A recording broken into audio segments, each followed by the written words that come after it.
Hi, everyone. It's Elizabeth Estill, Homeschool Christian Mom, and thank you so much for joining me live today on my Facebook. I do also have a closed group, Homeschool Christian Mom. If you want a more private way to share some of your struggles, we have a great group of ladies that can help you with that. And I'll be talking a little more about my private client group later, but I'm so glad you joined me today to talk about a homeschool mission statement. And maybe you haven't ever heard of this before, but I'm just saying I do think it is necessary, although it might sort of develop over time for your family. And perhaps you've heard of a mission statement for a business. I have a couple of examples here. PayPal says that they'd like to build the web's most convenient, secure, and cost-effective payment solution. And they've done a really good job. Most people know what PayPal is. Google says they want to organize the world's information and make it universally accessible and useful. And they've done a good job of that. Truett Cathy of Chick-fil-A had a purpose for all his restaurant employees. He wanted to glorify God by being a faithful steward of all that is entrusted to us and to have a positive influence on all who come in contact with Chick-fil-A. So there are lofty goals that you're putting in your mission statement, but it's short. It's not very long. It's just in a nutshell, what are you trying to get accomplished? And just as a side note, perhaps you've heard of having the gospel in a nutshell. I know for one Sunday school class, we took walnuts and broke them apart and opened them up and took out the meat with a little pick. And then my mom had little verses of John 3:16, and we stuck them in the walnut shell and taped them shut. And then you had the Bible in a nutshell, a little small message that had a whole lot to it.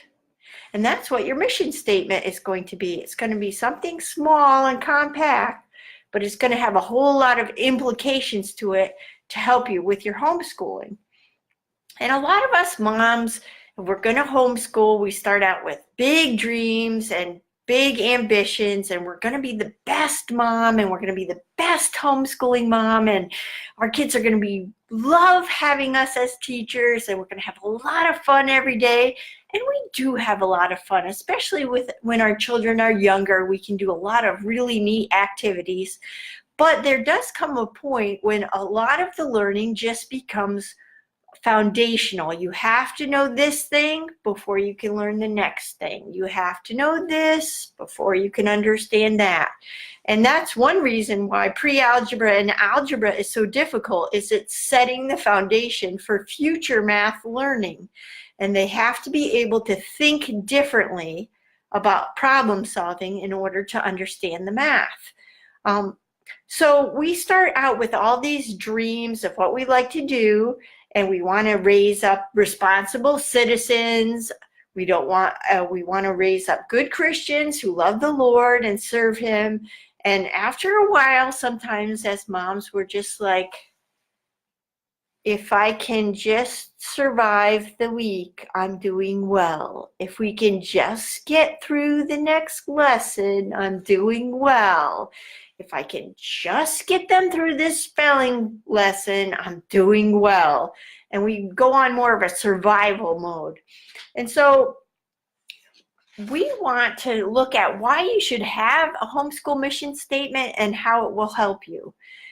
So a homeschool mission statement keeps everyone focused on the goal. It doesn't just help you as a mom, it also helps your kids. When you know what you're aiming for, it's easier to hit it. So with this stated goal, you can make progress toward, and you know you're headed in the right direction. And sometimes our students just think that we're teaching them English and history and heritage studies and science, and they don't see the whole bigger goal of what we're trying to do. And so what are we trying to do? We need to be able to express that. Now, I'm not just teaching you this for fun, because obviously maybe you're not having a lot of fun right now. I'm teaching you these communication skills because you're going to need them in the work world someday. And if you need to be able to communicate well by speech and writing so that you can hold the job down and support a family someday. So you want to have some stated goals like that you can put in front of your children. And also, as Christians, we need to have stated goals and purposes for our children. We don't just want to have a Bible verse thrown at them here or there, or we read the Bible in the morning because that's a good thing to do. We want to have the goal of raising up the next generation of Christian leaders, and so that not only are we following the Lord and going to church and serving him, but then our children are following the Lord and serving him, and our grandchildren are being raised to follow the Lord and serve him, and we're continuing that godly heritage. And so all of this works together to know where we're going with our children. And a homeschool mission statement will help us stay focused on that, and it will also help keep away the distractions. There are a lot of good things that we can do with our time, but if it's taking away from the main thing, the main goal, then it becomes a distraction and not a good thing. So it's good to be friendly with our neighbors, but if you're always over at your neighbor's house having lattes and not going over your literature with your 7th graders, then going over to visit your neighbor for coffee has become a distraction, and you need to cut it out and stick with the homeschooling. And it's good to help people out.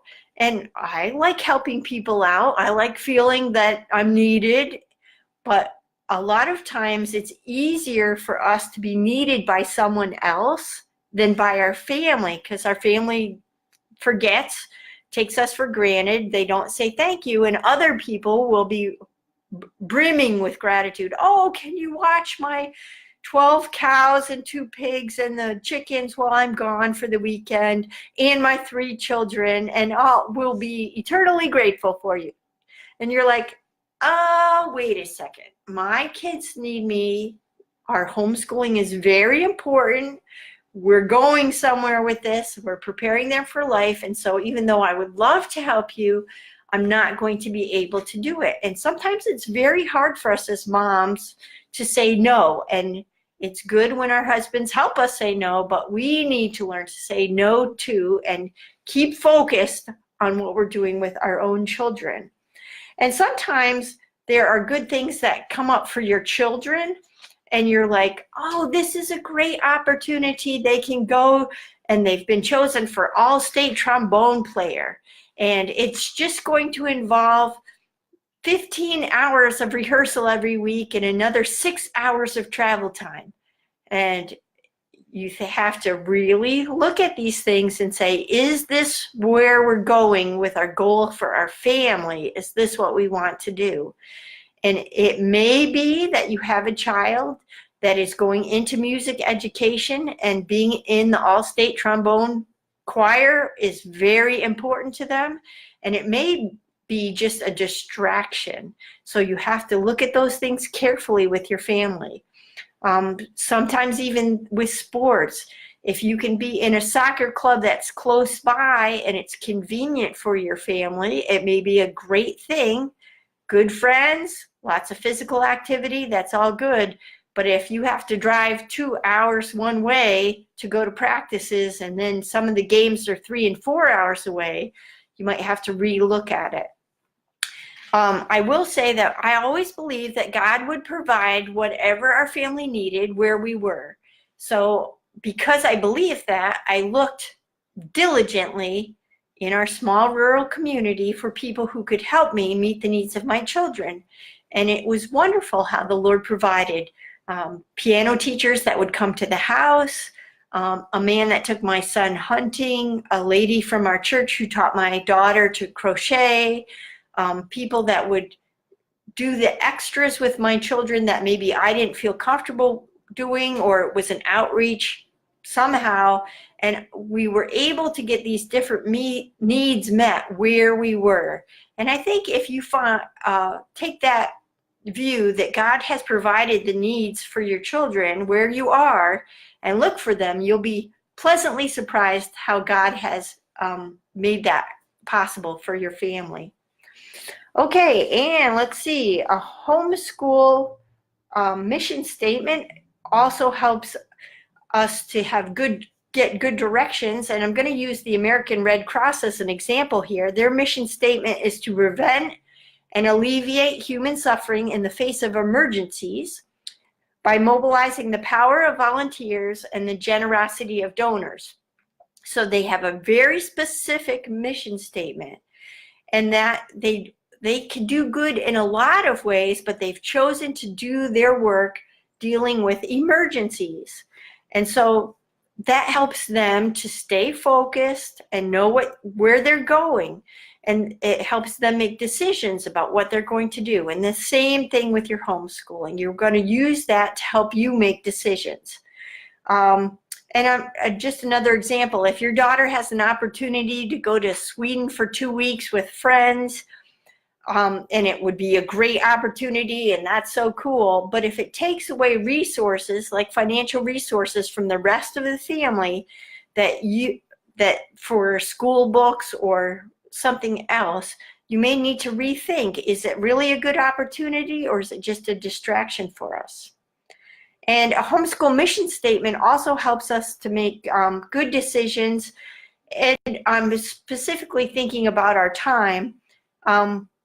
When you decide to homeschool, it's a huge commitment of your time and energy. It's not just the fact that you're not out at another job working. You're dedicated to homeschooling your kids. And so you need to use that time extremely wisely so that you can meet the needs of your children. So did we have a homeschool statement? We did. It sort of evolved for us. We wanted to raise up good soldiers for the Lord's army, that's a spiritual illusion. And then we wanted to be bringing our children into experiences that would help us achieve that goal. So if we want to tell our children that church is important, we show that example. We make church attendance a priority, and we go every week. And let's see, what else do I want to make sure I say here?